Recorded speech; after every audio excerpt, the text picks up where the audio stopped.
I'd like to call this meeting to order. We're returning from our closed session in accordance to North Carolina General Statute 143-13, that's 318.11A for personnel matters. We now declare this session open.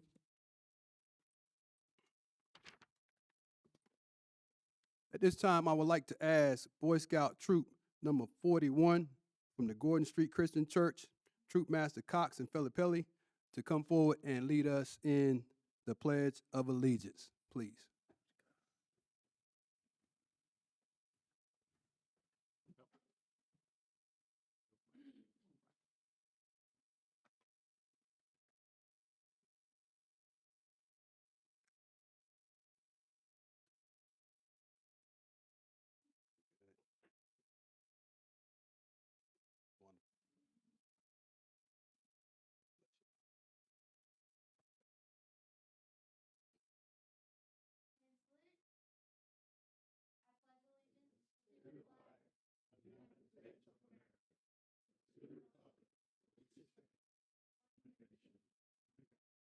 Indivisible, with liberty and justice for all. You like to get a picture of it? I think you guys just step forward for us.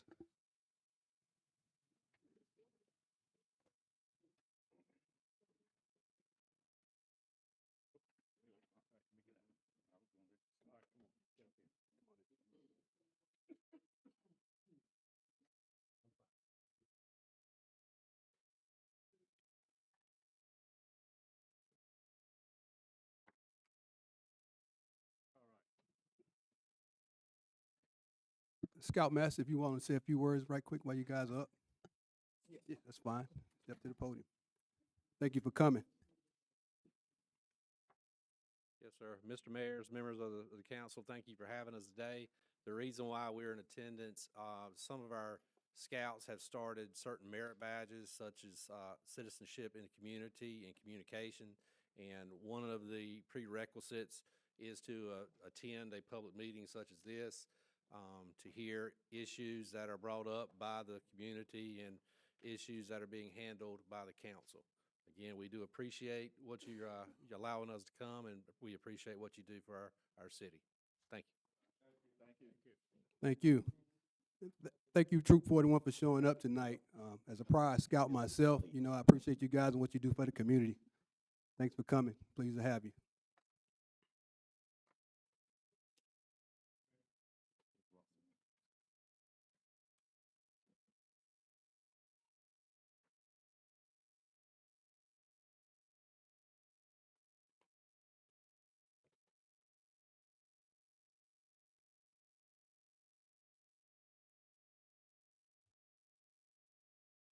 Okay, at this time we're gonna give one of my favorites, the Dr. Gooding, Michelle, just a few minutes to get ready, and she's gonna lead us in our prayer. Dr. Gooding, whenever you're ready. Thank you. And please stand, please.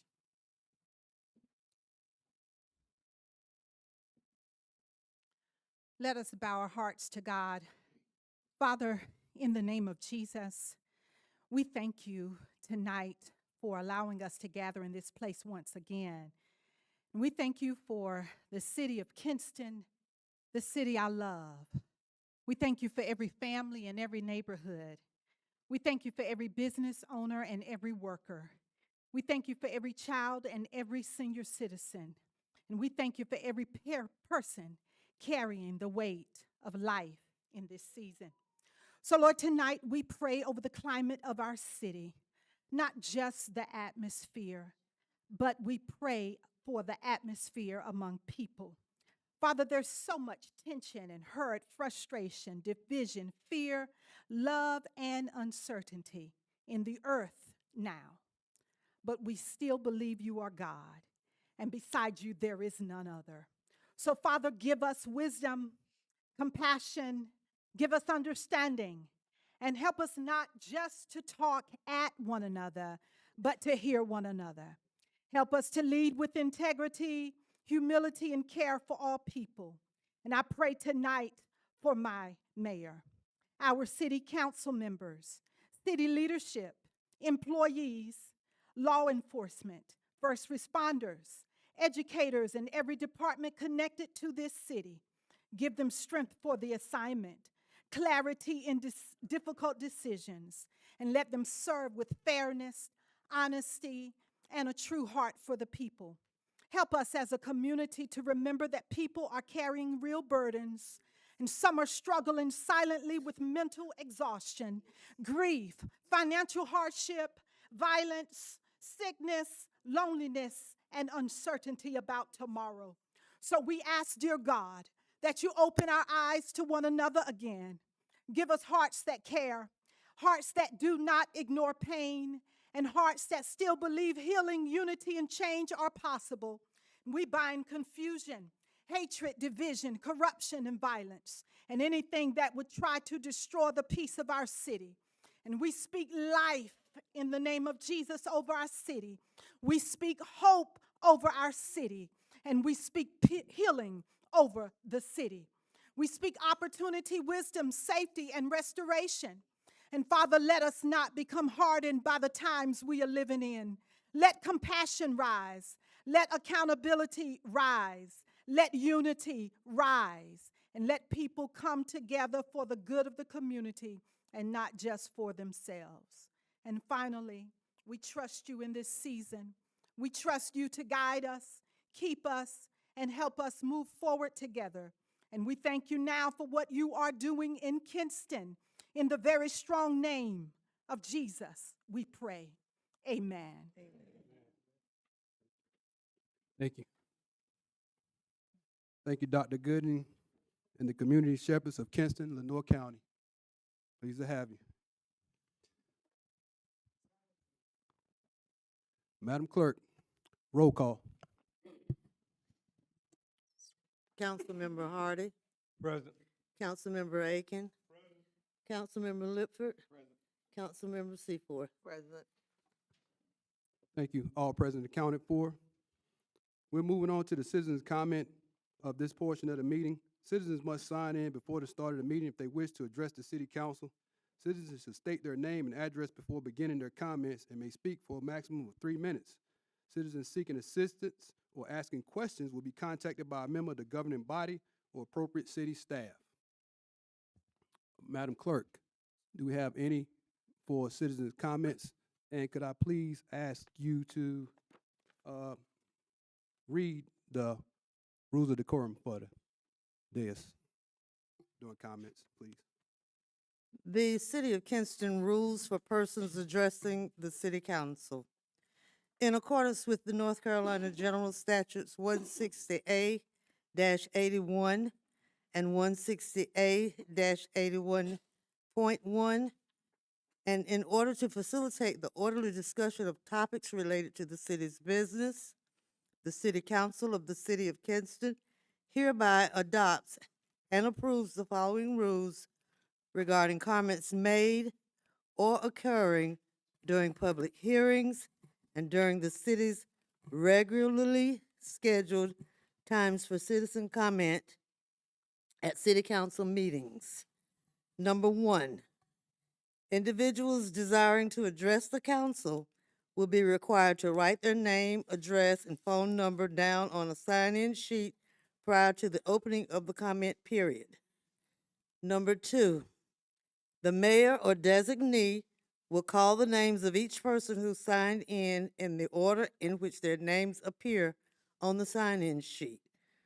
Number 3, each individual whose name has been called will have 3 minutes total to address the council.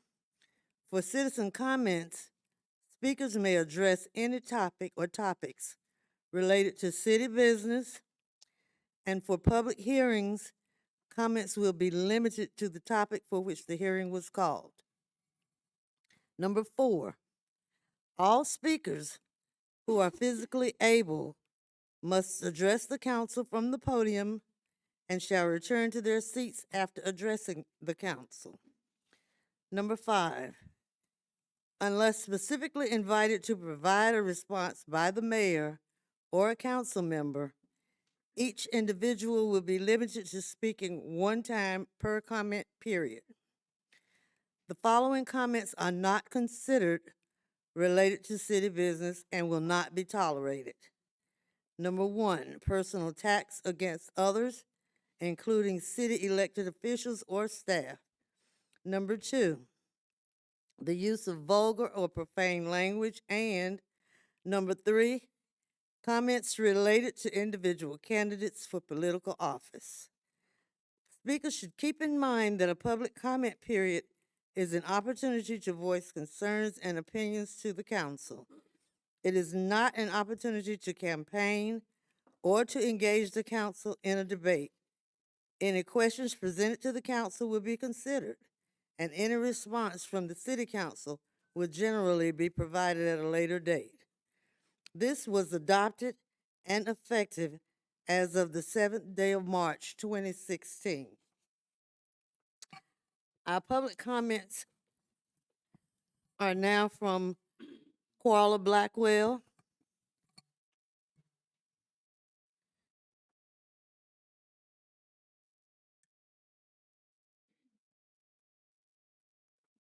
Good evening, y'all. I am Carla Blackwell, 804 Chestnut Street, and I'm here to speak briefly tonight, but directly about the city's relationship with Lenoir County and the opioid settlement money that continues to sit while our people continue to suffer. The city of Kinston is a part of Lenoir County, but too often it feels like it comes when it comes to funding and resources and long-term investment, we're treated like an afterthought. I've been preaching to you all guys for about a year now about bringing resources to the city for the homeless, the youth, and the drug addicted. And my intensive research, I'm beginning to understand that the county has the money that we need to fund it. The money is there, the need is there, the crisis is there, but they don't have a clue of a plan. Instead, the money's sitting in accounts like trophies, while families are burying loved ones, while addiction destroys households, while homelessness rise, and people are literally dying right there in my neighborhood. We buried a couple this week. The opioid, I want you guys to understand that opioid settlement money is blood money. It's money from people dying, communities being destroyed, and we got a lot of it. State reporting show that they have spent $0 with the city of Kinston on this money. State reporting show that they've spent $0 altogether, but they must have saw me coming yesterday at their county commissioners meeting because their whole meeting was about the opioid settlement money that they're using on the county side. There's a we are the hub for a huge resource center, recovery center, GED program on my street I live on. I ain't have a clue. As I dug last night, Wayne County residents, Greene County residents are using this more than us. And they got a lot of more of this opioid settlement money. Kinston make up the biggest part of Lenoir County, and this money, the law is clear. This money can only be used for treatment, recovery housing, peer support, reentry support, mental health services, harm reduction, prevention programs, transportation for treatment, youth prevention, and post-overdose response teams. So tonight, I'm humbly asking this council to stop sitting back waiting for the county to decide everything for Kinston. Let's make some proposals to them. I keep saying we keep approving everything they give us. We pay these people, these department heads a lot of big money. It's time for whoever's job it is to put forth the proposals to get them to spend some of this opioid settlement money on the city together. That's all I'm asking. You know, pass a formal resolution demanding the Thank you, county. Ms. Blackwell. Time is Okay. up. Madam Clerk, would there be anybody else with comments? Tanya Sutton.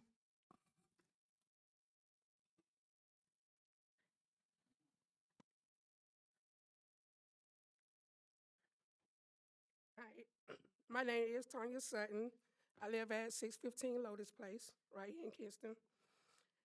My comment is basically about the transparency, about the money that we're spending, the taxpayers' money, not the state, not no grants, none of that, the taxpayers' money. I am looking through this, and I do see that We just gave the county $200,000 to tear down private properties that belong to someone else. I know that we spent $60,000 to tear down that Super 8 out there a couple of years ago. We're doing nothing with it. Now we want to use $300,000 more to tear down places right here in the city. Y'all have builders, y'all have people right here in y'all city that can rehab and rebuild a lot of these properties. Instead of waiting for, to clear the lands off of the trees and the bushes to grow back on them, or keep paying the city workers to keep the grass cut, why not utilize this $300,000 and use these builders right here in your own city to help revitalize some of this stuff? You guys have people right here that can make this stuff happen for you. The only thing I'm saying is we have people that's out here that's really struggling. I woke up out of my bed last week with a suicide note on my phone from one of the citizens that pays taxes right here in this city. This girl is struggling. She can't pay her light bill. She can't pay her taxes. She can't pay her rent. These people are struggling around here, you guys. I sent the message. When I got it on my phone, I sent it to them. My blood pressure went up so high, my nose and stuff just went to bleeding. Because this stuff is real. People out here really struggling. And you guys want to take the money and tear down other people's properties. Help these people. Give it back to them. Take it right here to the city, to the light bill company, and help with these people's light bill. Go to the tax office and help with these people's taxes on their properties. But what I'm saying is you have resources right here in your city of people paying taxes and doing these jobs that you're going to tear down these properties for. We can help you with that. Reach out to some of us. Let us help you with that. I do it all the time. You can look me up. I do it all the time. I look up, I rebuild properties all the time. I build brand new houses. I can do this for you. I can help you do this. But let's stop wasting taxpayers' money, and let's use this money to help the people. If we don't have anything else to do with it, give it back to the people that's paying it. Help them out. These people are struggling. Gas is high. They're trying to get to work. We have one Boys and Girls Club in this city. Just one. It's full. They won't take nobody else for the city, nobody else for after school. People are struggling right here. Y'all taking hundreds of thousands of dollars and just giving them away for stuff that doesn't have nothing to do with the people that's actually paying the taxes. Help these people, man. That's all I'm saying. I can't do it by myself. I can't go out here and pay all these people a light bill. But if you guys don't have anything else to do with these people money that's actually paying that money, help Thank you, them Ms. with their Sutton. Your stuff. time is up. Thank you. Madam Clerk, would there be anybody else for public Henda comments? Moore. Ms. Moore? Good evening. Good evening. My name is Henda. I live 507 East Bright Street, apartment H in Kinston. I have a question. Does the Kinston Police Department have enough police officers on the force? Seems like we need some boots on the ground. I have been asking for this for 4 years or more. The developments are overpopulated. It's a lot of trouble going out there. Actually, Sunday night we had some troubles. So I'm trying to figure out, what does it take, or what will it take for us to have some officers to put them boots on the ground in these developments? As a matter of fact, I had a situation to come up today. There are people out in these developments. They're either on the lease, or not on the lease, but on probation. Walk around with ankle bracelets. Those are troublemakers in those developments. We need some boots on the ground. As a matter of fact, my daughter had an issue to come up today. These guys got ankle bracelets. When you call the police, well, as Pooh can say, they underage, they juvenile, but he got a bracelet on. But you want to charge the parent for not letting all these little gangbangers jump on your child. You want to charge somebody 4 and 5 charges. Would you let it happen to yours? You want 4 and 5 little guys to jump on your children? My daughter's children stay in the house every day. They should be able to come outside. She home. They in the doorway. She pay rent. But Miss Pooh, Officer Pooh, because my daughter is not going to let them kids jump on my grandchildren, and she takes up for them. You want to say you're going to do this, and that, and all your charges? No, that's not right. She has a right to help her children. You're not going to stand up there and look at them boys jump on your children. So I'm trying to figure out, what happened to the boots on the ground? I've been asking for it for almost 5 years. Is Kinston Police Department short of police officers? Is it that you cannot fully staff? What is the problem? We done had killings out there. We had a shooting Sunday night, Sunday at 12:30. Them guys running through the fence, through that church, back over there like it's funny. It's not funny. Then just like the incident with my daughter and her children today. Do you really think she feels safe? Do you really think that I trust my children going outside now? My grandchildren?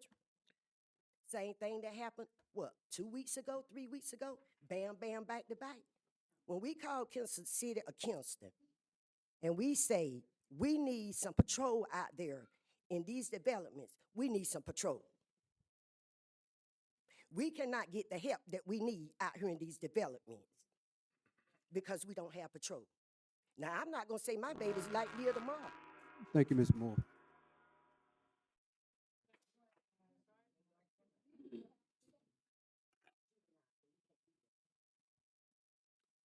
Sean Bailey.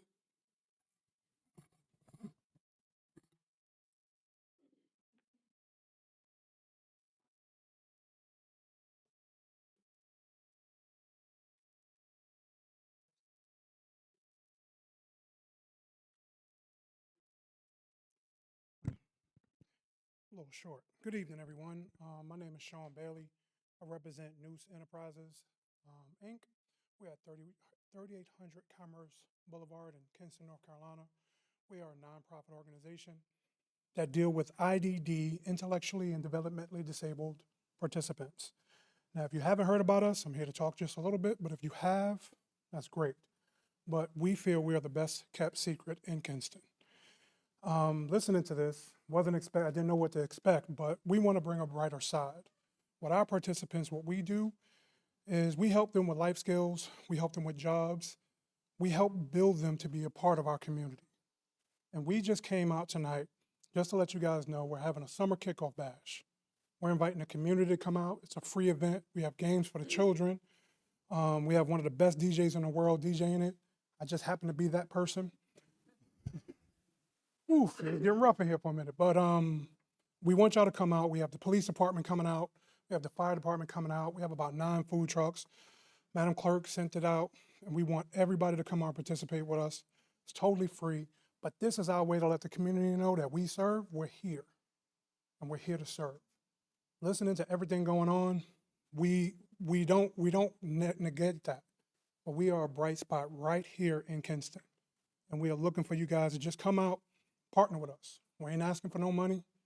We just asking for some people to come out and buy some food, celebrate with us, and have a good time.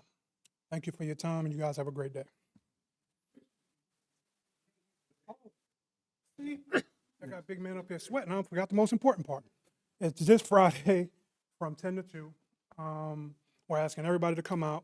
Now, if you know the Lord like I know him, we need you to touch and agree that the rain won't start till 4:59. I ain't saying it can't rain. It just needs to rain at 4:59 because we're going to be gone by then. But it's at 3800 Commerce Drive in Kinston. Anybody familiar with like mowing is? We are back there. And again, we are the best kept secret, and we are about to change that. And this summer kickoff bash is the start of us changing. That Kinston knows who we are, and not just Kinston. We're not just trying to be here in Kinston. We're trying to expand it because we do great and amazing work. And these beautiful young ladies that have the same shirt on as me, I'm not just security. These are our executive leadership team.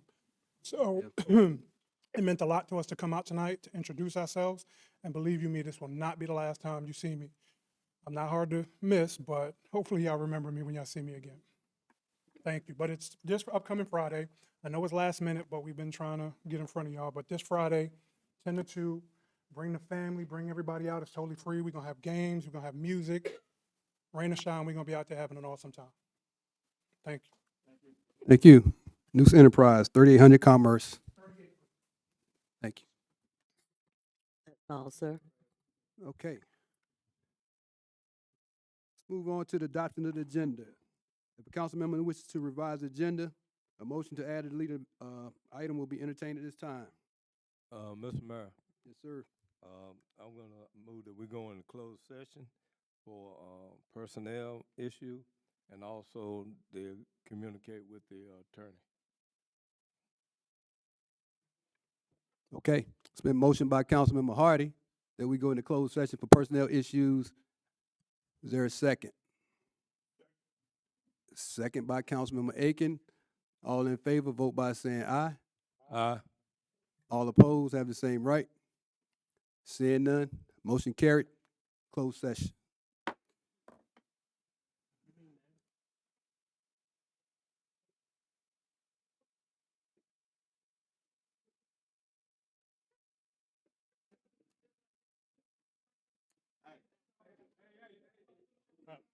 We're gonna.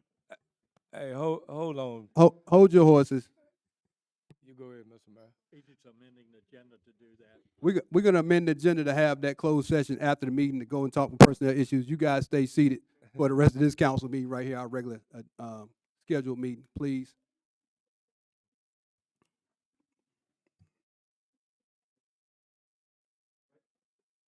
Thanks, Mr. Mayor, for clarifying that.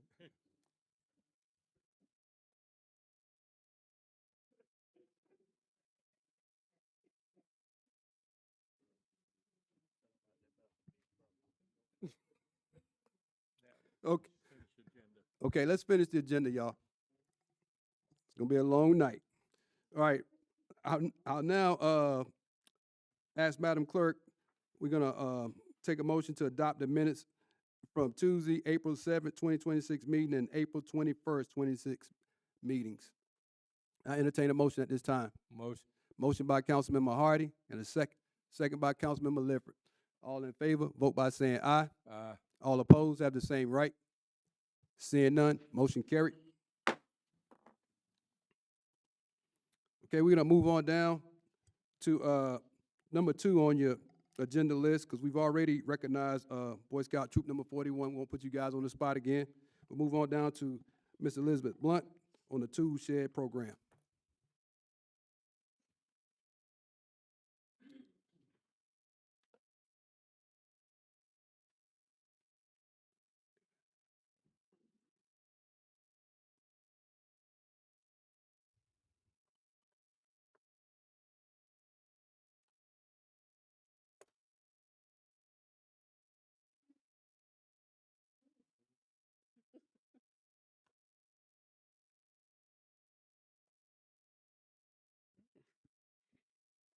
Thank you, Mayor, and good evening. I'm super excited to be before you this evening to talk about a program that my department has been working on for a couple of years now, and we're calling it the Tool Shed Program. So tonight I have our Community Development Planner, Jordan, with me, and we're gonna talk to you about this exciting adventure for Kinston. So this time of season is the growing season and the busiest time for our code enforcement officer. We continue to address overgrown vegetation, property maintenance, and neighborhood appearance throughout our city. We also get complaints about rodents and snakes due to overgrown lots. Last year alone, we sent out over 300 notices of violations. Now, these are not citations or fines. These are just notices to inform the property owners that they need to maintain or cut their grass. We get approximately 40 to 50% of compliance when we send these notice of violations out, but that still leaves the remainder that's not addressed. We knew we were not the only city dealing with this, so we began to do some research and look at other municipalities to see what they were doing. As I stated, for 2 years, we researched and talked to staff at the respective cities to hear about their tool shed program. We talked to staff in Greensboro, which they have the city's neighborhood toolbox, Thomasville, who has the neighborhood toolbox, Raleigh, who has the Raleigh tool share, and even Forsyth County, who works with North Carolina Cooperative Extension, who handles the tool lending program for their area. We set on a mission to establish our own tool rental program here in Kinston. And I am happy to say that we are there. So what is the purpose of this? The purpose is to provide a free, and I did say free, program that will permit city residents who may not be able to easily access lawn care equipment, For those who don't own the appropriate tools and equipment to do the work themselves or can't afford to buy or rent the equipment, but they still want to take care of their yards. The purpose is also to help our city look aesthetically pleasing and to help residents take pride in the place that they live, work, and thrive. This is for non-commercial purposes and is open to people that live within the city limits. We have had joint efforts between the city's planning department and Kinston's Lowe's Home Improvement. The planning staff created the program, and Lowe's donated the equipment for lending, enough to fill an 8x10 shed. Our goal is the program to be a cornerstone of our efforts to contribute to a cleaner, safer, and more beautiful Kinston for everyone. We want to help reduce the number of violations that we have to send because the cost of stamps is currently rising. And we want to contribute to a more positive community environment by fostering a sense of belonging and support. So at this time, I'm asking that Jordan come forth so he can talk about our policy, our registration, and the application. Good evening, Council. My name is Jordan Kearney, and I'm the Community Development Planner for the City of Kinston. I aided the Planning Department in creating the policy and the registration and survey forms for applicants to actually register and acquire these tools. The first form that we created would be the policy survey form. This one would have the borrowers, is what we're calling the citizens who request to borrow these tools. They will sign the policy when they first register, and again, only if the policy is revised in the future. This would be a one-time signature item. Their initials and final signature would ensure that borrowers read and acknowledge every major requirement, including eligibility, borrowing rules, safety, liability, fees, and et cetera. The second form would be the registration form. This registration form would register each participant as an approved borrower within this program. Applicants will be asked to upload or scan their government-issued ID and proof of Kinston residency as required within this program and our policy. And staff will review the uploaded documents, verify the ID and residency in person, and confirm the registration form is complete before approving the borrower within the system. The final form would be our tool request form. Borrowers will submit this form every time they want to check out a tool. Requests are capped at 3 tools per project with a no more than 1 lawnmower per request. Borrowers must state where they will work and what they intend to do, which will support staff review and safety screening. Each tool request also includes a liability waiver, which the borrower will need to sign in order to acquire the tools. And this forms and surveys will ensure fair access, prevent any overbooking of tools, and aid in documenting tool condition before and after use. At pickup, staff will verify the borrower's ID to ensure that the tools are released only to the registered borrower within the system. For all forms, staff will be available to aid residents in completing each form to ensure that everyone has equal access and opportunity to this program. Thank you. All right, so the last part we want to talk about is the methods. We are officially launching this program on June 1st. A couple of things that we need to do with our equipment before we start. I know your meeting package said May 27th, but we're changing it to June 1st. The pickup and checkout days are Mondays, Wednesdays, and Fridays from 10 a.m. to 12 noon here at City Hall. We will have the tool shed information on the code enforcement page under the planning development on our website, and we'll also have it available if they come in person. We're working with our PIO on a marketing plan to promote the program. And as stated earlier, this is for non-commercial use only. This program is not a startup for an entrepreneur that wants to start a lawn care business. This is not what this is for. It is just for those residents that want to take care of their lawn and they're just not able. Maybe their lawnmower broke and, they wanted to come and, take care of their lawn. They can come here and check it out. Once again, this program is free to those who are borrowing equipment and are not allowed to turn around and charge individuals. So we're asking the council and community, if you hear somebody saying, I want to charge you to cut your grass, and they got the equipment from the city, please let us know and tell them no. This program will be available only during the growing season from April to November. And remember that we're all in this together. At this time, I want to say thank you. Thank you for, this couldn't be possible if it wasn't for, first of all, the fire department who helped us go get the equipment from Lowe's, the assistance from the planning staff who actually put the shed together, Councilman Lippert for giving us that point of contact at Lowe's, and most importantly, the generous donations from the Kinston Lowe's Home Improvement, who wanted to partner with us and talk about how we want to make a positive impact in our community. So tonight we do have Miss Melissa, who is the manager, the assistant manager at Lowe's Home Improvement. I asked that she come up.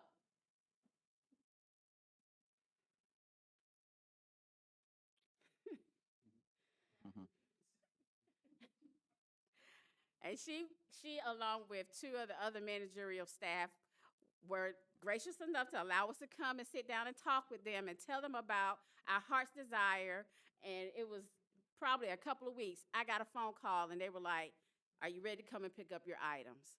And so we are so thankful to Kinston's Lowe's Home Improvement for all that they did to help us get this tool shed started. So thank you so much.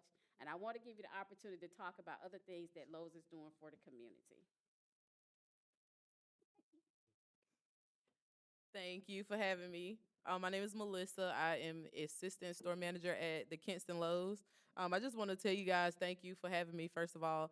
And we are trying very, very hard. I'm only 34, but I am an assistant manager at Kinston Lowe's, so it's a little different for me. I look at Kinston as home, born and raised here. So I'm just trying to make the store a community store. I know we have, your regular Lesters and your Big Blue, but I want people to view Lowe's as your regular hometown store.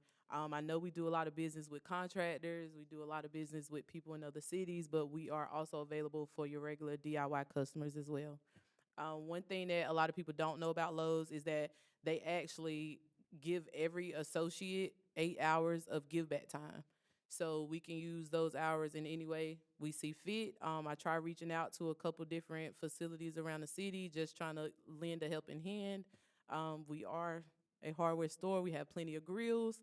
I have grills that I'm trying to give away. I just want to go to some community building and volunteer, cook on a grill, and let them keep the grill. Like, we have a lot of things that we want to do. I'm just trying to make sure that everybody know that Kinston is home to me, and I just want Kinston Lowe's to be on the map as your local store. Thank you.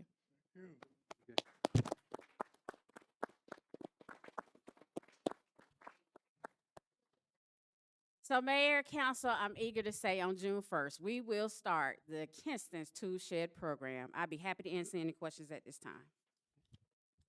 Okay, thank you, Ms. Blount, and thank you, Melissa, for coming. We thank Lowe's managerial staff for helping us clean up Kinston. At this time, any questions from the council? Ms. Blount, I got one question. I noticed in the presentation that they'll be borrowing the equipment for 3 days. Mm-hmm. So you said Mondays, Wednesdays, and Fridays, right? Just wanted to make sure I was clear on that. That's all. Yes, so if they check it out on Wednesday, it's Wednesday, Thursday, bring it back on Friday. If it's Friday, bring it back on Monday. Okay. Is there a disclaimer? There's no gas, right? You got to bring your own gas. We have gas containers, and when they pick it up, we plan on being full when they pick it up, but when they return it, we'll be gracious if they could return it full. And we will have gas containers so they can put gas in it to put it in it before they bring it back. Some of them use mixed gas too, so like the weed eaters and all of that use mixed gas. So I think our trimmers are electric. Yeah. True food, yeah. I'm not a lawn person. I had one other question, Ms. Blunt. It's probably need to be addressed to the attorney about liabilities if we allowing people to take equipment. Mr. Attorney, can you expound on that? I think Ms. Blunt mentioned there is a liability waiver involved in this program, and it's a part of the process, and you don't get the tool unless you sign the waiver. Absolutely. And it's every time that they check it out, they have to sign that again.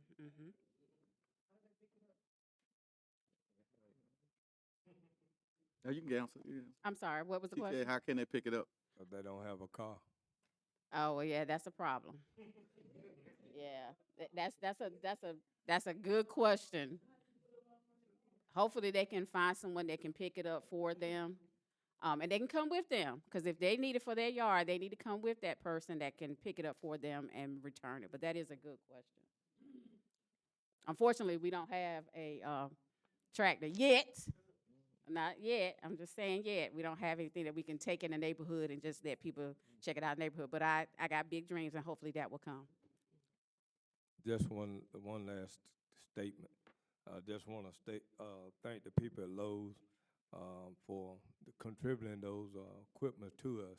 It's very important that our stores and other community leaders contribute to the city, because a lot of times we understand that people are going through hard times, and this program will help a lot of people. So we just want to thank you once again for contributing that equipment to us, that we're able to help those in our community. Thank you so much. I know one summer there was some youth that volunteered to cut to senior citizens or people disabled yards and all. I don't know what happened to them, but I know one year they volunteered to do that. So it would be nice if we can get that started again. Okay, Ms. Blunt, Jordan, we appreciate you guys so much. Lowe's, the staff, we appreciate you guys so much for helping us with our effort to clean up Kinston. This is just one of the broader concepts that, we're collectively trying to clean up our city together. So some people just don't have these tools at home, so we provide a way so you can come down, and we don't want you to think we just coming around trying to find you for code enforcement and stuff like that. We all live here together, so we're gonna help each other have a better Kinston. So thank you, Ms. Blunt. Thank you, Jordan. Thank you, Lowe's. Appreciate you guys. Thank you. I'd like to thank you, Melissa, for doing what you do. Lowe's is really partnership with the community on other items and other things. I met a general manager a long time ago who wanted to do those things. So me and Melissa talked about it. So it'll be some more things coming down the pipeline as far as doing partnership with the community. We all got to do this together. Appreciate you, Ms. Blunt, and I appreciate you, Lowe's. Thank you. Okay, any more questions from the council this time? Ms. Seaforth?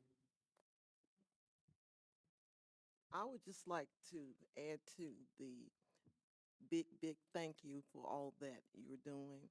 And this is something positive. So when we talk about Kinston, we have some positive things to talk about. And I appreciate everything that has been done to help to make our city the way that we want it to be. Thank you. Okay, at this time, we'll move on to the next item on the agenda. You good, Liz? Y'all good? Yes. Okay, so we'll go ahead on to the public hearing and action to consider the public hearing and approval of the text amendment for the tobacco, vape, CBD, hemp retailers. Ms. Blunt. Thank you, Mayor.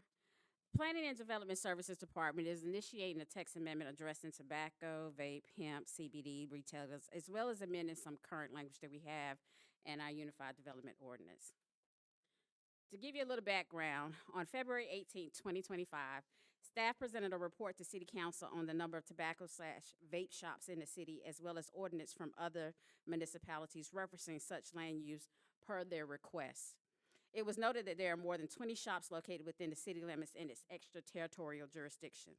On March 3rd of 2026, it was reported that Kinston Police raided 26 tobacco vape stores and searched 8 homes which resulted in the arrest of 4 individuals and seized $2.3 million in cash, nearly 110 pounds of THC, and nearly 8 pounds of Kahat, which is an illegal stimulant. This type of land use is not new. This or similar language is established in other municipalities such as Burlington, Jacksonville, Fayetteville, Greenville, and Wake counties. A growing number of complaints have been generated around the concern of teenagers able to get illegal drugs from these establishments, and police and development departments being able to crack down the best that they can. Today, I will present proposed regulations that include definitions for tobacco, vape, and similar establishments, separation distance requirements, exterior appearances standards, and provide guidance for existing businesses. Currently, tobacco shops are treated as sales of goods, no specific definition nor regulations. A lot of times the applicants come in and they say they want to open a convenience store, but a large part of their inventory is tobacco products and apparatus. These text amendments will create a land use for tobacco retail, as well as put some details to some existing land uses, so we can balance the needs of local businesses while safeguarding the health, safety, and welfare of our residents, in particular, our young people. So this is the definition of a convenience store. Currently in our UDO, it talks about a one-story retail store that contains less than 2,000 square feet. So what the planning department is suggesting that we take out the one story, because now we see this convenience stores are sometimes being built more than one story. We also have different regulations as far as the square footage is concerned, so we have that more in our supplemental regulations. But at the bottom, we're putting in, we want to add to the definition, the lesser of the 5% or 500 square feet or more of the user's gross floor area is for the display of sales, distribution, delivery, offering, furnishing, or marketing of cigarettes, tobacco, electronic cigarettes, or any related product. This will now be classified as a tobacco retail establishment.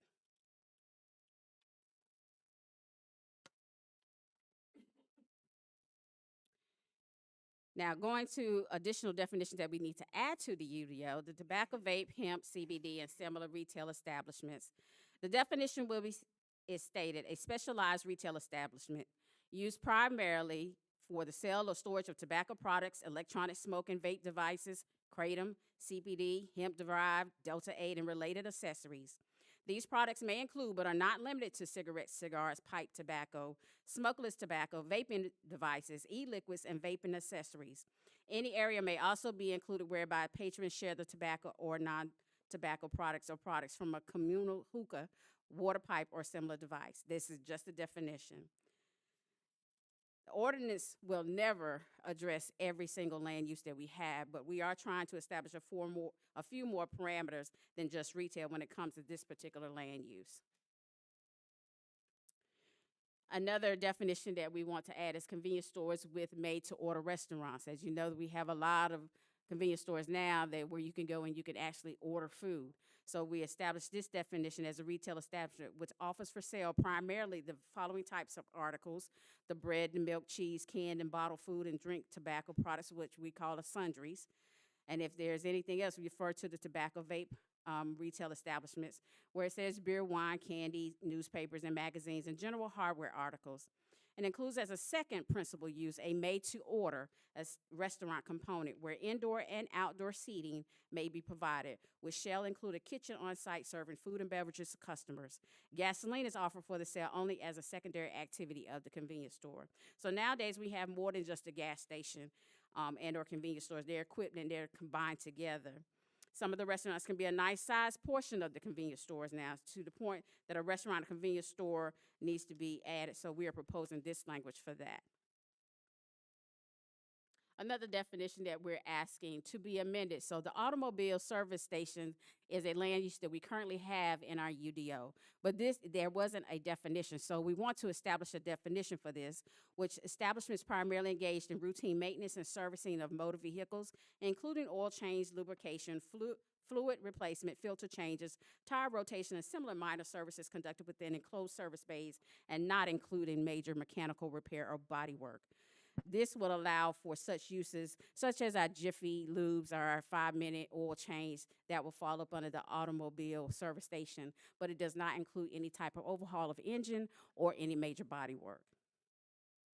Then we have our refueling station. Any lot or parcel of land or portion thereof used partly or entirely for storing or dispensing flammable liquids, combustible liquids, liquefied flammable gas or flammable gas into the fuel tanks of motor vehicles.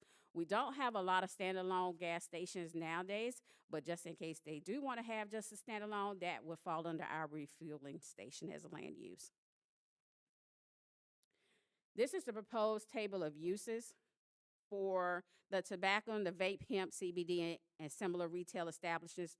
We're asking for special use permits to be in the B1, the general business zoning district, and in the IB, industrial business zoning district. For convenience stores with made-to-order food, we're asking for that to be permitted outright, but with supplemental regulations in the B1, a special use required for B2, and then permitted outright with supplemental regulations in SC, which is shopping center, and IB in the industrial business. The same would be for just regular convenience stores that are not having made-to-order food. And then our automobile services and our refueling stations will all be permitted in O&I, B1, B2, SC, and IB, but with supplemental regulations. And you might ask, what are the supplemental regulations? Well, here we go. For the convenience stores, refueling station, and tobacco-related establishment, the convenience stores are being broken down into various square footage. So, the convenience stores shall be limited to a maximum square footage of 2,500 square feet in the B2 zoning district, and know that the B2 is our central zoning district. Convenience stores shall be limited to a maximum square footage of 44,000 square feet in our B1, our general business, and our shopping center zoning districts. Convenience stores larger than 4,000 square feet, which is normal like our Sheets and Royal Farms, not including the stores with made to order, so they'll be exempted for this, then they shall be considered grocery stores if they're not with the restaurants included. And then convenience stores with gasoline sales should comply with the standards for the gas sale uses or the refueling stations. For refueling stations, some of the supplemental regulations just include that they have one vehicular access per street, and that the access shall be located a minimum of 75 feet from an intersecting street right-of-way and at least 15 feet from any lot line. The refueling station use shall be designed to ensure safe and adequate vehicle stacking. And then drive-through facilities should be located in the back or the side and not in the front. And then for the tobacco, vape, hemp, and CBD and similar establishments, we have our separation requirements. Those establishments shall not be located within 500 feet of any type of residential zoning district. They shall not be located within 2,000 feet measured from property line to property line from a school, daycare, youth facility, community center, city recreational facility or park, public or private, religious institution, library, dance hall, family care homes, or group quarters.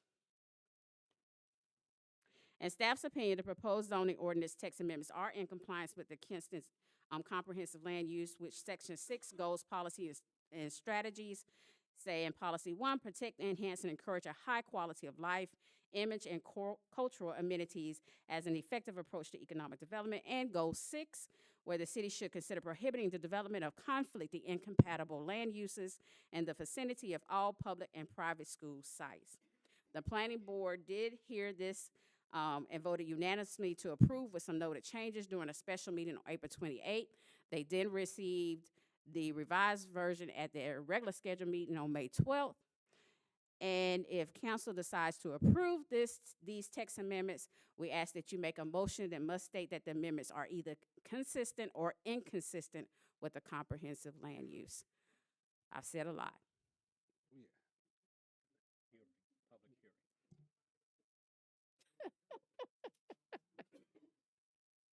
So, it is time for the public hearing.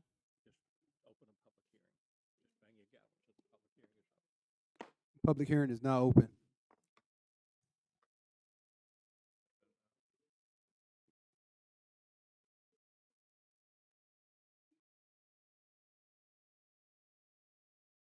Good evening again, y'all. What, we got 3 minutes on this too? Okay. They built these places up in track record time. I've been digging. Like the same people that just came back up here to ask y'all to put this ban on, and it's fine. It is a great gesture. But we gonna need more than that. You heard that what she said? We just seized $2.3 million from them. I've been talking to you guys about this since they jumped on me up there at the brother store. We've been trying to shut them down. We watched them so disrespectful on the news while the news people were out there selling our children vapes. Every one of them are within 200, 2,000, whatever. Look at every housing project housing, they right there. You guys, I asked for the appointments and all this stuff from this planning board. We're out of time. We're past the deadline for me getting that because we could go farther than this. Every decision that was made to let these guys open up these vape shops is compromised. Working up under a planning board that was not sworn in. Nobody had taken the oath of office until that 28th meeting she's talking about. So every vote, every opinion, every decision that was made to let these vape shops open up, they can be challenged. We appreciate the Band-Aid, but it's time to get some of these Arabs and these vape shops out of here. And let these buildings be used for after-school programs or karate shops or whatever. They own most of the buildings around here. 26 buildings are vape shops. And they put them up in track record time. But now they're telling us it's going to take us forever to weave them out. I had wrote a few things that the attorneys told us.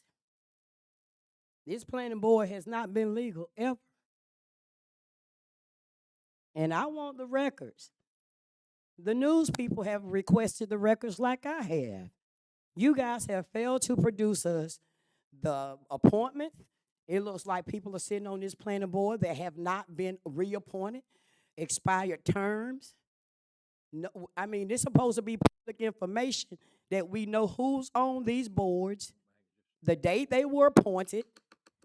Ms. Blackwell, you got to stick to the subject. I'm sticking to the subject.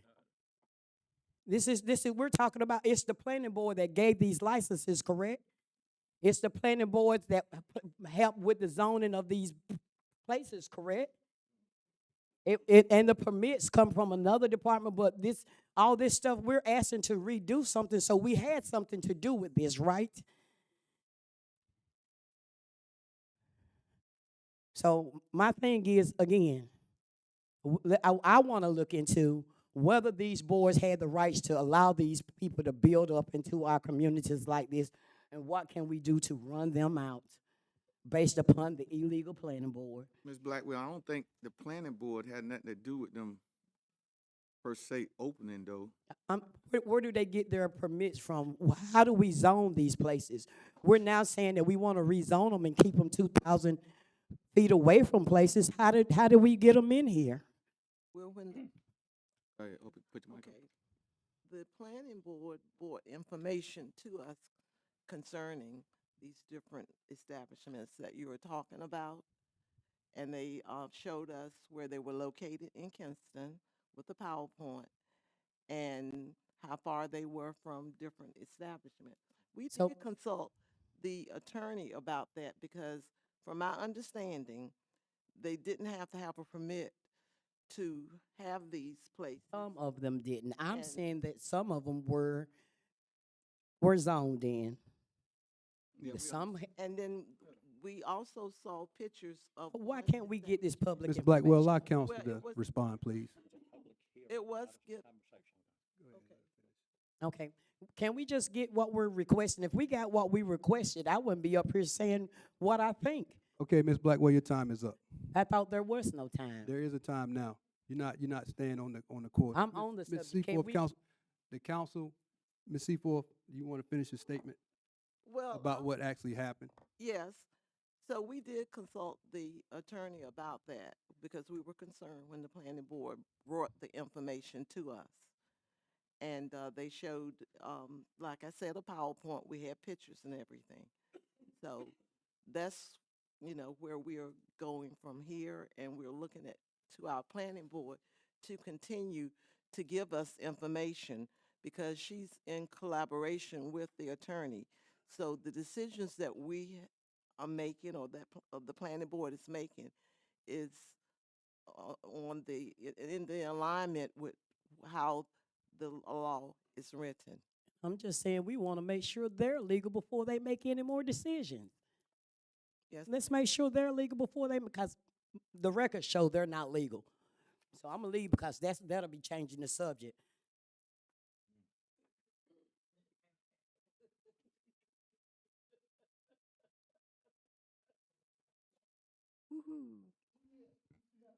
The vape stores.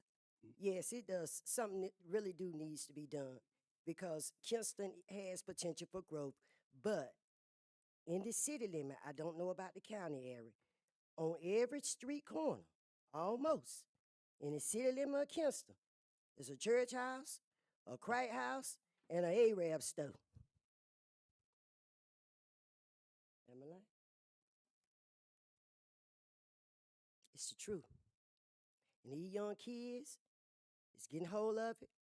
And that's a major problem for us out there in them developments too, because they're getting hold of this, I don't know what to call it that they sell, but they are getting hold of this stuff and they're acting the fool. They getting these guns, stealing out of everybody's house, taking them out there in the price, shooting it up. You can't walk, you can't breathe. You're scared to come out your door. Yes, it does. Something needs to be done with the vape stores. I feel like if it's close to the schoolhouse, need to shut it down. If it's close to the church house, need to shut it down. It is. It's a lot of them needs to go. And if they saying how many, 26 or better, they done took the time. We need some convenience stores in the area. But if it's causing us a lot of problems, especially in the developments. The kids are getting hold of these drugs. They really don't know what they're smoking. They're just smoking. Then they get the gun, come out there and want to shoot the place up. It's true, we do have a problem with the vape stores. And something really does need to be done. Because like I said, on every street, we do have potential for growth. Yes, we do. Kinston's not a bad place. We helped build up Kinston. I'm 61. But by the same token, we didn't have that. And it seems like them little license and stuff like that, it seems like it's so easy for them to get. Because every time one closed down, there's another. And the lunchbox. That's not one of my favorites. Because they sell alcohol to people that's already highly intoxicated.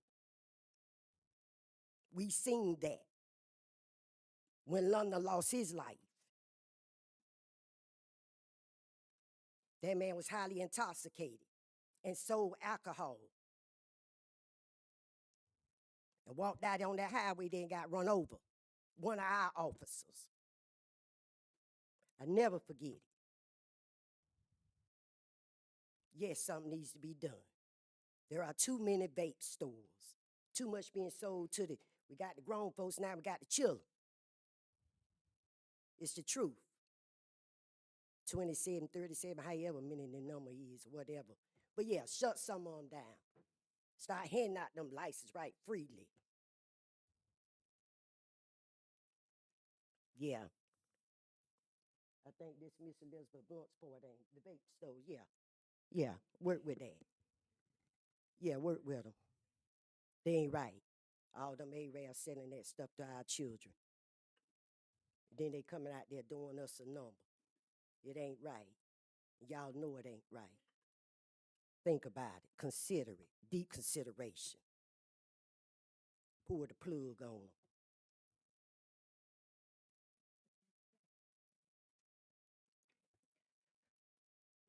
I don't know if I have to say my name and address, but I'm Tanya Marshall, 1109 Cary Road. What I would like to do at this point is see if I can redirect questions for Ms. Blount as to what we are really supposed to be addressing right now.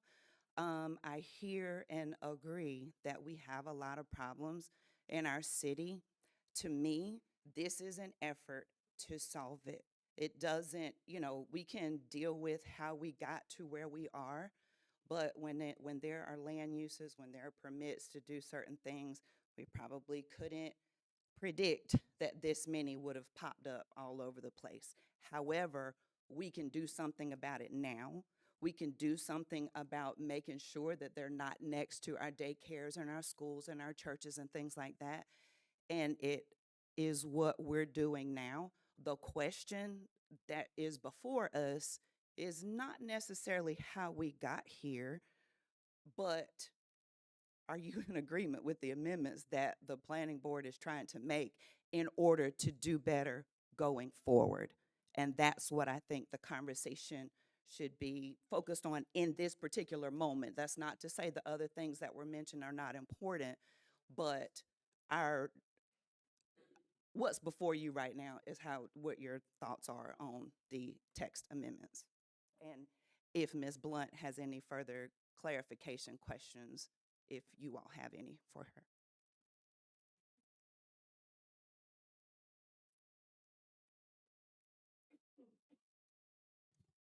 Any more comments for the hearing?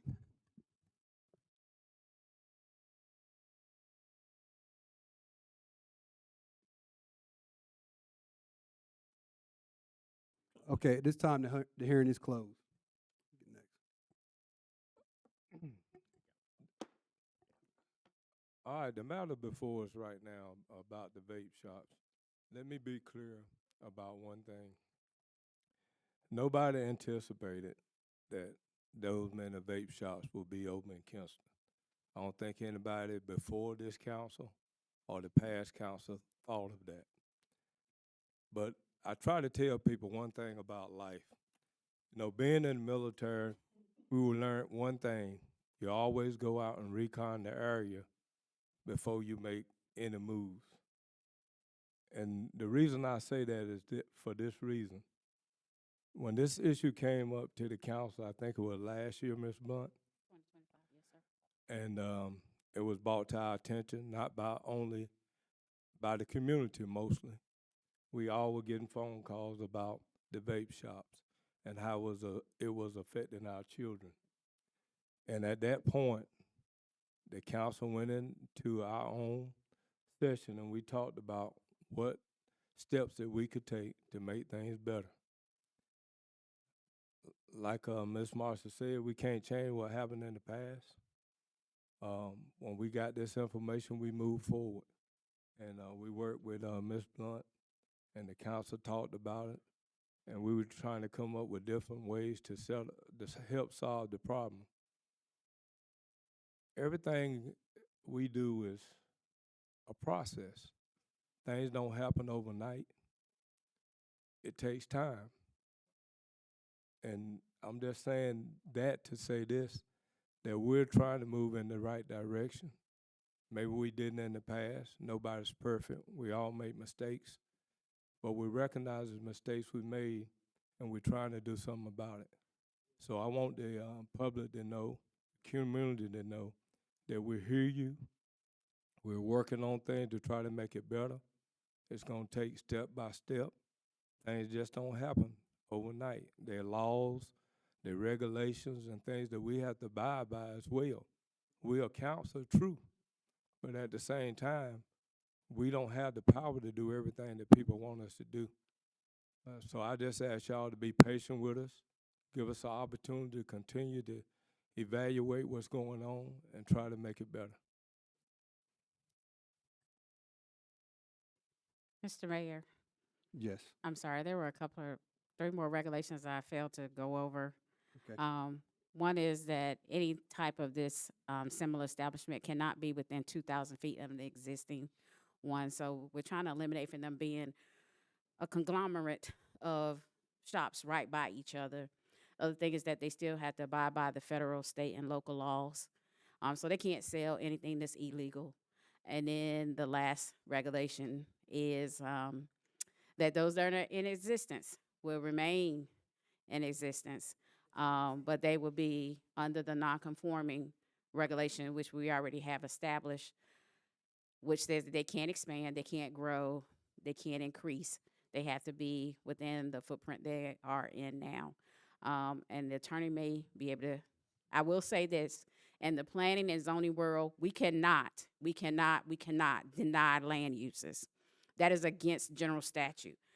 What we can do is put parameters, and we can use zoning regulations in place to have those separation distances, to put them in specific zoning districts, but we cannot ban outright land uses. A good example is when internet sweepstakes came about. Nobody knew about internet sweepstakes. We called them gaming centers when they first came, and we thought that's what they were doing.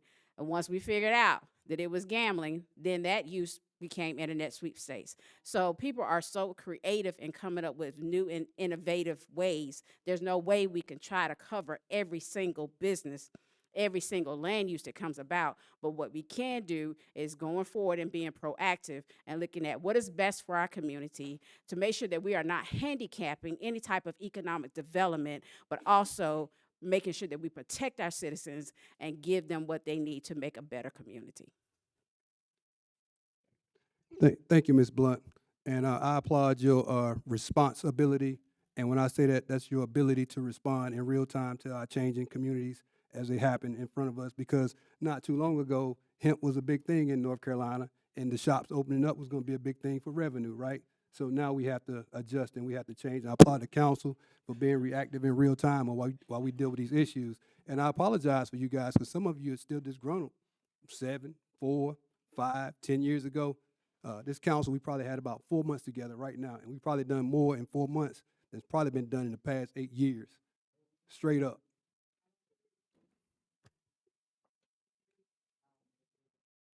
At this time, we entertain a motion.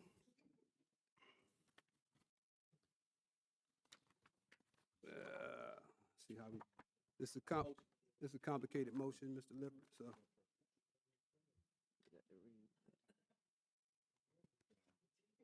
Gotta read it like it's written.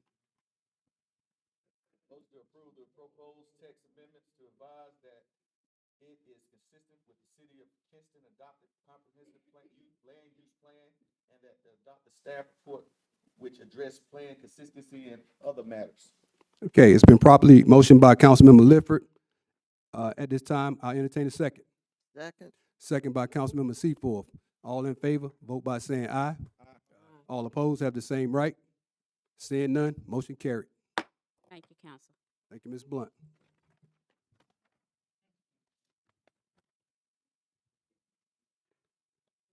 Moving on to item number 1 under the action agenda, to consider the approval of fiscal year 25-26 operating budget amendment.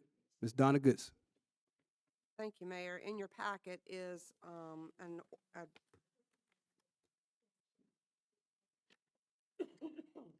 in your packet on the agenda is to approve an operating budget amendment, and the major purposes for the amendment are for building demolition for the county, Lenoir County and city joint partnership, and also establishing, moving funds to establish a demolition for city-owned property. And also in the packet for the Environmental Services Fund is for the replacement of a rear end loader that was totaled.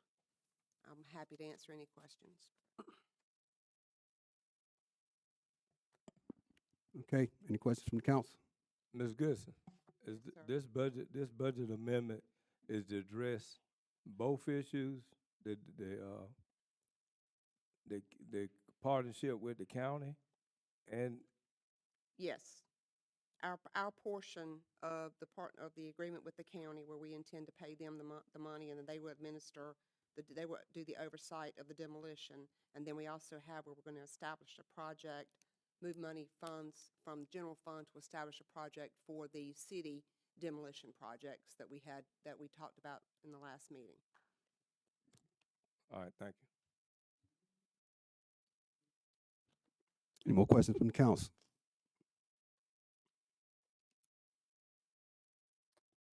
Okay, at this time, I entertain a motion to consider the approval of the fiscal year 2025-2026 operating budget amendment. Motion by Councilmember Lifford, there's a second. Is there a second? Second. Second by Councilmember Seaforth. All in favor, vote by saying aye. All opposed have the same right. No. Seeing one, motion carried.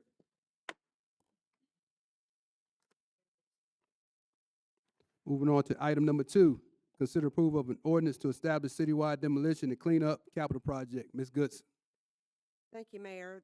This is an ordinance for the establishment of the fiscal year 26 citywide demolition and cleanup capital project fund.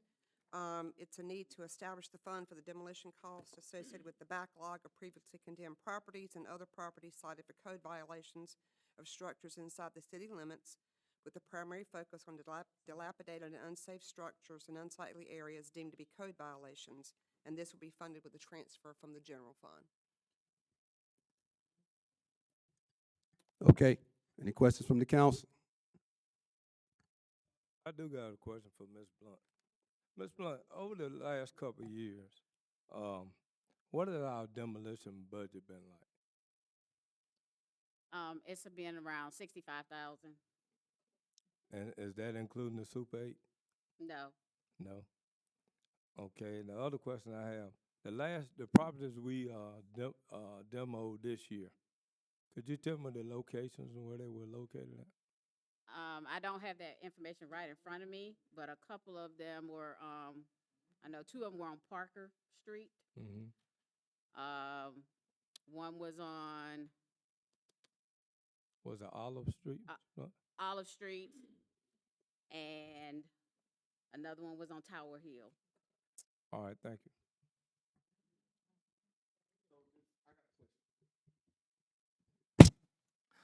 So this property that that's doing for the demolition, right, is deemed to be safe or unsafe, right? Is that a question for me? Yes.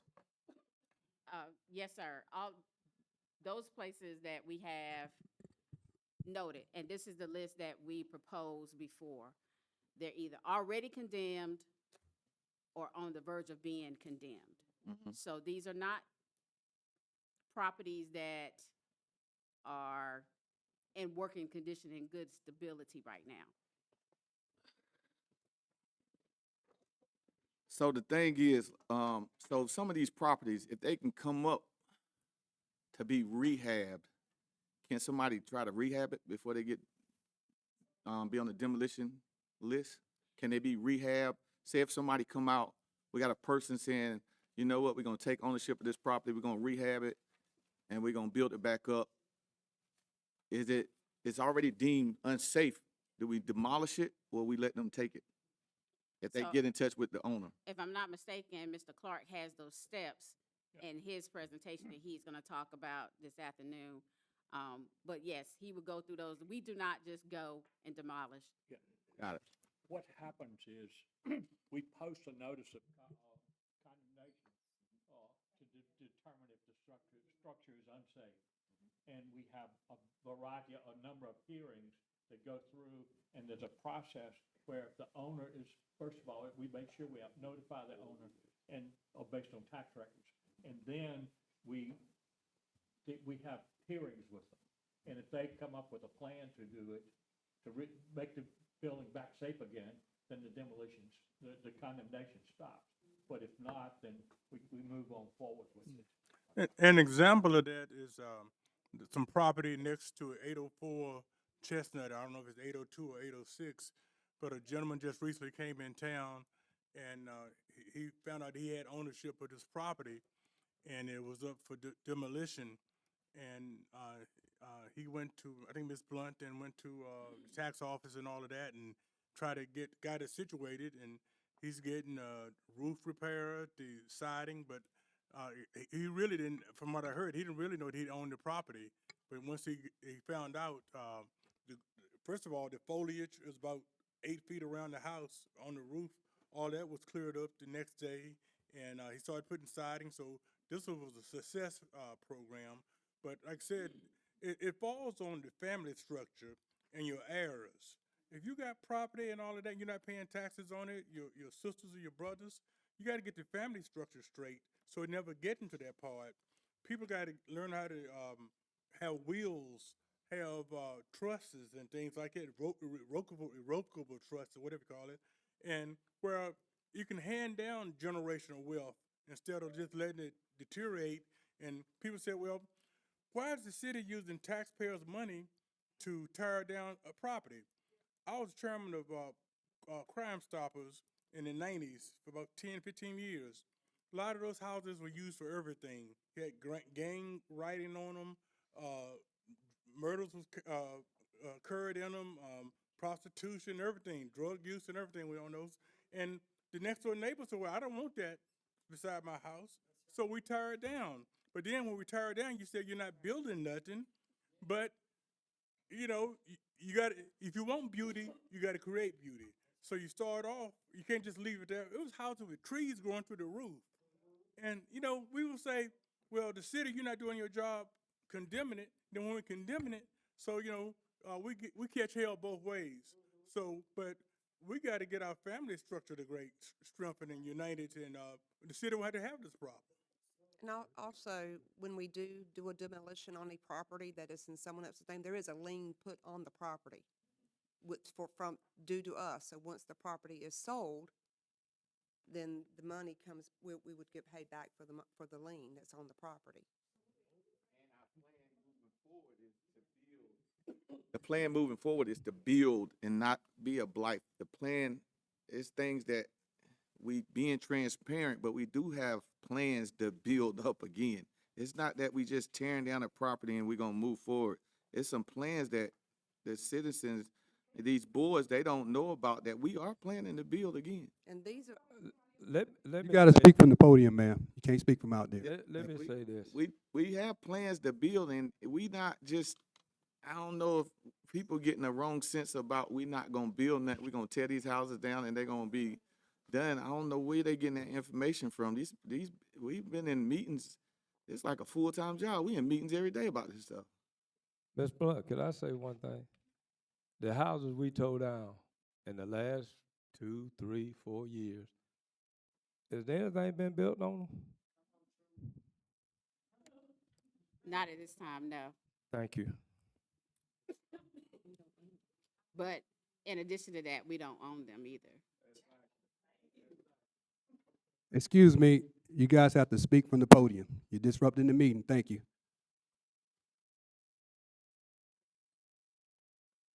Okay, any more questions from the council? None.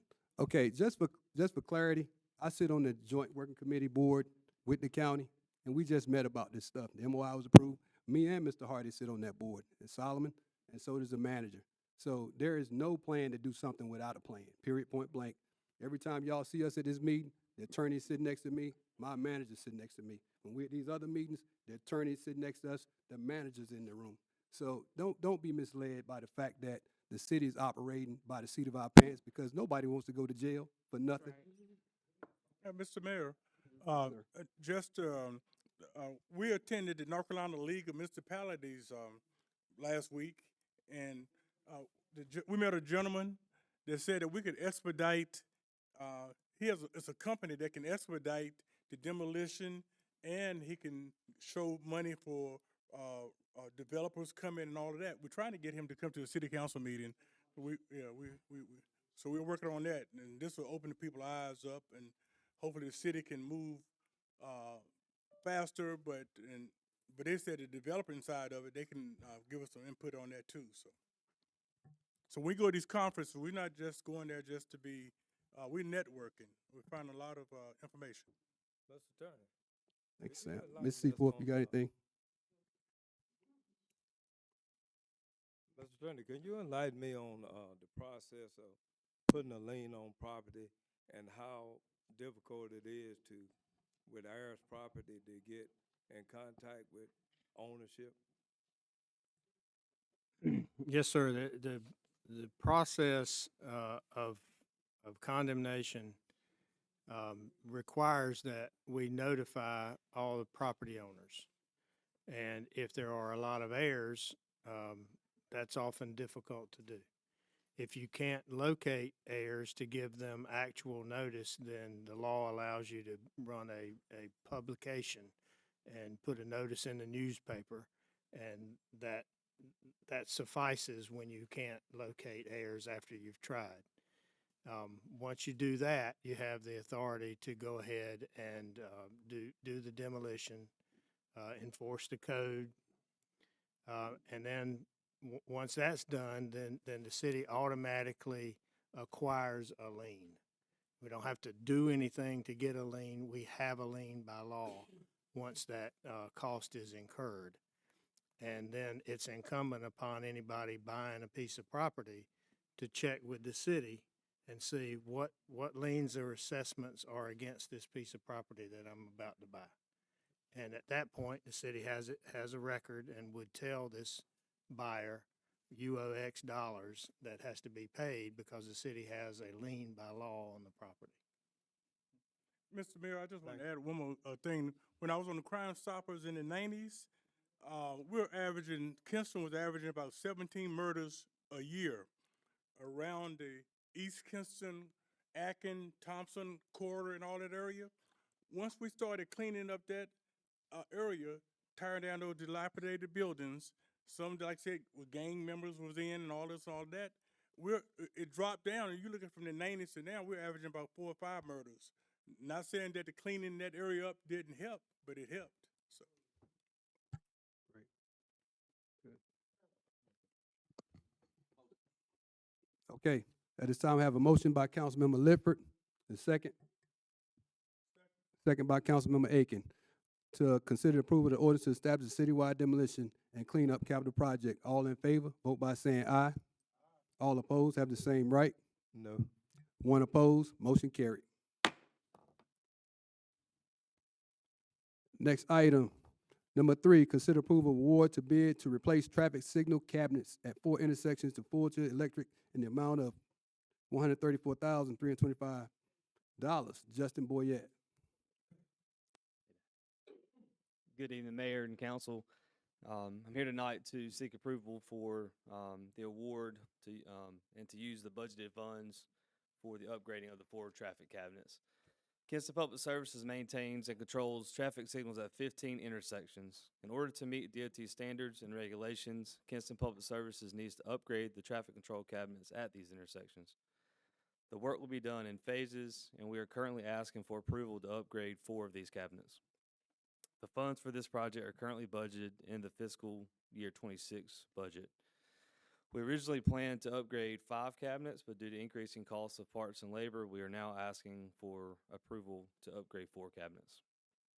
Along with DOT standards, it's also imperative that we begin upgrading these cabinets now, because the current cabinets that we have are obsolete and no longer supported, which is making it harder for us to get parts and components to continue to maintain these cabinets. We've received a quote from Fulcher's Electric to complete the upgrades. We sought quotes from 4 additional companies. They all declined to bid on the project. So we are now asking for approval to award that bid to Fulcher's. The total amount would be, including state sales tax, will be $143,727.75. This total is less than what we had budgeted. As I mentioned previously, we had originally wanted to do 5, so we had originally budgeted $148,462.50. So we wouldn't be spending all the money that we budgeted there. Fulcher's Electric is a DOT-approved company, so they would be able to install and fully program all the needed wiring and components in these cabinets and do the complete job for us. So again, asking for your approval on that tonight. Okay, thank you. Any questions from the council? Just a comment, Justin. Thank you for the hard work and getting this done. We've been looking forward to trying to get this thing done for a while. So yes, sir. Thank you. I know we did a study a couple of years ago. It was about 18.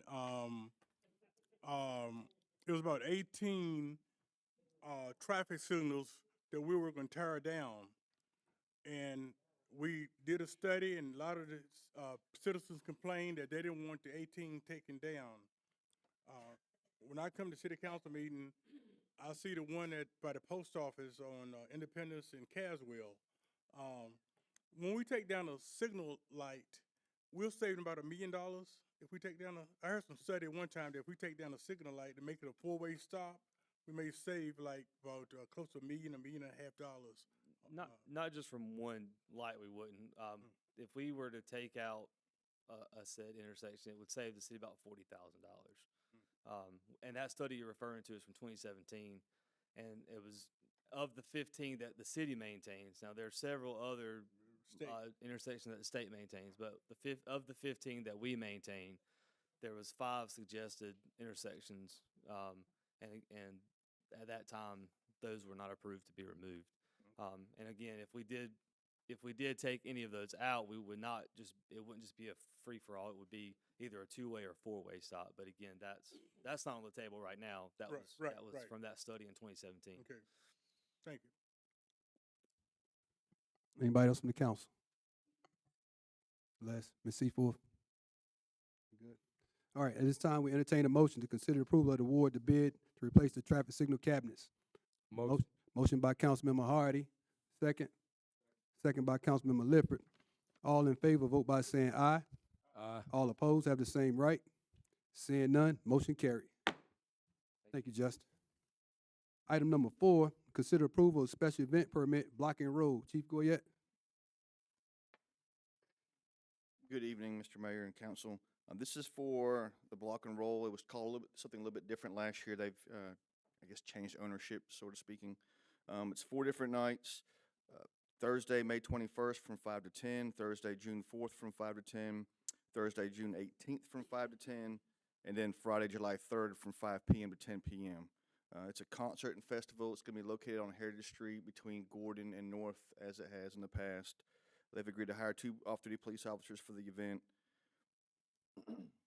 And local people enjoying the festivities will utilize trash cans already on the street as well as the restrooms. I'm asking that we go ahead and approve this with the contingency that I have the certificate with the city of Kinston named it before the event arrives. So I should probably get it tomorrow or either Thursday morning. So I ask we go ahead and vote on that and accept it. If you have any questions, I'd be more than happy to answer. Okay. Questions from the council? Nobody?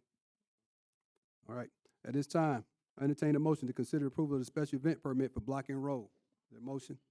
Motion. Motion by Councilmember Aiken. Is there a second? Second. Second by Councilmember Lippert. All in favor, vote by saying aye. Aye. All opposed have the same right. Seeing none, motion carried. Item number 5, consider approval of special permit for the good health awareness for the community. Chief Goyette. All right, this is from Deeper Life Bible Church. This is an event that's going to take place this Saturday, May 23rd, from 3 p.m. to 7 p.m. Granger Stadium's parking lot. It's open to the public. Food will be served. EMS and police will be called if needed. We will be out there conducting foot patrol. There'll be no alcohol there. They're going to have portable restrooms and trash cans there. The hold harmless agreement has been signed, and the city of Kinston is listed as the insurance certificate holder. We just ask to go ahead and get this approved. Be happy to answer any questions you may have. Okay, thank you. Any questions from the council? No, sir. Any questions from the council? Nope. Okay, at this time, we entertain a motion to consider the approval of the special event permit for the good health awareness for the community. Motion. Motion by Councilmember Lippert. Is there a second? Second. Second by Councilmember Seaforth. All in favor, vote by saying aye. Aye. Aye. All opposed have the same right. Seeing none, motion carried. Item number 6, consider approval of special event permit for the Juneteenth Food Truck Festival and Pop-Up Shop. Chief Goyette. All right, this event's going to take place on Saturday, June 20th. They've reserved the park at Southeast from 8 a.m. to 8 p.m. It's going to be food trucks, vendor market. They will have tents there, but they're going to be below 400 square foot. And there'll be portable toilets brought in for that event. Food and drink will be sold at the event, and we will be out there as well. EMS will be called if needed, And the hold harmless agreement has been signed, and the city of Kinston is listed as an insurance certificate holder. Just asked if you have any questions, we'd be happy to answer them. Go ahead and vote on this. Okay, thank you. Any questions from the council? No, sir. No questions. Okay, at this time, we entertain a motion to consider the approval of the special event permit for the Juneteenth Food Truck Festival and Pop-Up Shop. Motion. Motion by Councilmember Lifford. Is there a second? Second. Second by Councilmember Hardy. All in favor, vote by saying aye. Aye. All opposed have the same right. Seeing none, motion carried. All right, Chief, consider approval of a special event permit for the Medicaid Made Simple Community Care Market. All right, thank you, sir. This event's going to take place Tuesday, May 30th, from 9 a.m. to 2 p.m. It's going to be an assembly. It's going to be a community care market, and it's going to take place at Granger Stadium as well. It's open to the public. Food will be sold at the event. EMS and police will be called if needed. No alcohol will be served at the event. The whole harmless agreement's been signed, and the city of Kinston is listed as the insurance certificate holder. Be glad to answer any questions you may have. Okay, any questions from the council? No questions. All right, at this time, we'll consider the approval of the special event permit. I entertain a motion for the Medicaid Made Simple Community Care Market. Motion. Motion by Councilmember Hardy. Second. Second. Second by Councilmember Lifford. All in favor, vote by saying aye. Aye. All opposed have the same right. Seeing none, motion carried. Thank you, Chief. Information updates, proposed increase to Employee Wellness Incentive Program. Tiffany Smith. Good evening, y'all. My name's Tiffany. I'm with Human Resources. I am here to explain our wellness program first. We have a wellness program for our full-time employees that participate in our health insurance plan. So they do have to be active on our health insurance. And we give them the opportunity to earn wellness points up to 480, which is equivalent to $1 per point, by participating in wellness incentives, different initiatives like participating in our biometric screening or going to get a dental cleaning, just different things like that throughout the year that earns them points. So they're currently eligible for $480, and the Human Resources Department would like to make the City Council aware of our planned increase. We would like to increase it by $300, and I did make a typo on your memo. I put 200, but it did mean 300, so if you guys will correct that. We want to increase it for a total of $780 per participating employee. So what that's going to be equivalent to is it's going to give the employees an opportunity to earn those wellness points equivalent to the amount they pay in health insurance premiums for the employee-only coverage per year. So not only does the wellness program help strengthen our employees' health, which coincides with our self-insured wellness, because all of our insurance is self-insured. So if our employees are healthier, we do better on our health insurance plan. So they do coincide. In addition to just supporting employee health, this increase serves as a meaningful recruitment and retention tool, helping the city remain competitive in attracting and retaining qualified employees in the challenging labor market that we're currently in. The wellness program changes will become effective November 1st. That's our typical effective date for our Health Sense program. With the start of the new wellness year, the associated financial impacts will be reflected in the 27-28 financial year budget. So it's not this year's budget when they're actually paid out. This item is being presented to the council for awareness in the advance of the implementation and budget planning considerations. If there are any concerns or objections, we request that they be communicated at this time so that we may address them prior to moving forward with the implementation of the changes. Let me know if you guys need any additional information. Point of clarification. What did you say the increase to the wellness points monetary value? Currently, we're at $480, and this will increase it to $780. Thank you. Any other No questions? Somebody else? Les? No. Sam? Okay, thank you, Tiff. Okay, at this time, we'll move on. City Manager? I have nothing tonight. Have nothing, Ralph? Yeah. Attorney, Jim? No report tonight, ma'am. Okay, Council, Ms. Seaforth? No report. Les? Everybody ready to go home, man? I ain't got nothing. Sam? I got a message from the NAACP. The Kinston, Lenoir County NAACP Transportation Committee will be providing free rides to the Lenoir County Board of Elections on June the 15th, 2026, so you can register to vote or get a free photo ID. If you need a ride, call in advance 252-361-3146. Contact Ms. Barbara Sutton from the NAACP. So this is a very important election coming up, and out of about 10,000 registered voters, about 3,600 voted last time. It's very important. Your vote is your voice. So we encourage everybody to get your photo ID, register to vote, and double check to make sure you are registered. A lot of times things get you get taken off a roll or something. So double check and make sure that that is available to you. So if you have any questions, you can call Ms. Barbara Sutton, or you can contact me, and we'll provide rides to the Board of Elections on June the 15th. Mr. Mayor, I just want to say, I want to thank Holloway Center baseball team for going undefeated this season. So we want to invite them to come to the council meeting at our next meeting possibly to make sure they're recognized as we do all other sports affiliates in the city. Also, I just want to make one thing clear that about the demolition thing. I've never been against demoing anything. My heart and soul is when you demo something, and we want to have a plan in place to make it right. I just don't feel, and I know a lot of people feel like I'm wrong for voting no on this demo project, but I respect all my council members. We always gonna be friends, regardless of how we vote. We can agree to disagree. I have no problem with any of them and never will. But I just want to say I'm not against demoing. My issue is, and always have been, if you're going to tear down something, your plan should already be in place about what you're going to replace it with.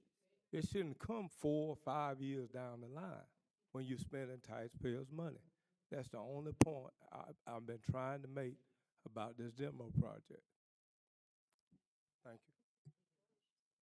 Appreciate that, was Mr. well Hardy. said. Oh, I got Yeah. one more. That's Go ahead. well said. So people like we disagreeing and we mad at each other. We got a job to do. So we really we doing our hardest to try to get things right for the people. It ain't easy being up here. I applaud everybody for being up here. Because every day we doing something. Somebody calling, texting for every day. But moving forward, it's something that we always got to take care of, and never always just pray and stay together. Just try to stay together. We're done. Good. Thank you, guys. Chief, there were a couple of concerns about specific areas of town with crime and stuff during the citizen comments. Is there a way we can kind of get some type of matrix or report on what the crime looks like in these particular areas, so that if we do need to put an extra eye on there, we already talked about boots on the ground. We had a couple conversations about that, and we already working on it. So for those who are concerned, we are working on that. The chief has been on that for quite some time now. That's really out of his hands when it comes to certain areas of town. But at the same time, he's already aggressively addressing it. But we do want to see some type of matrix about what may be going on in your particular neighborhood, so that if there is a problem, we can address those. Because we do care about what's going on in Kinston, contrary to popular belief. Thanks, Chief. Thanks, Chief. Okay. Anybody else? Anything? All right. At this time, I entertain a motion to adjourn. Move to close session. Oh, that's right. I'm sorry. You gotta get closed session. That's You gotta right. get a motion for the closed session. You got to do it over. You gotta You gotta remake a motion. You got to remake the motion, Hardy. I make a motion that we go in closed session to address a personnel issue and have a conversation with the attorney. Consult with the attorney. Okay, it's been properly motioned by Councilmember Hardy that we go into closed session to consult with the attorney and discuss personnel matters. Can I get a second? Second. Second by Councilmember Lifford. All in favor, vote by saying aye. Aye. All opposed have the same right. Seeing none, closed session.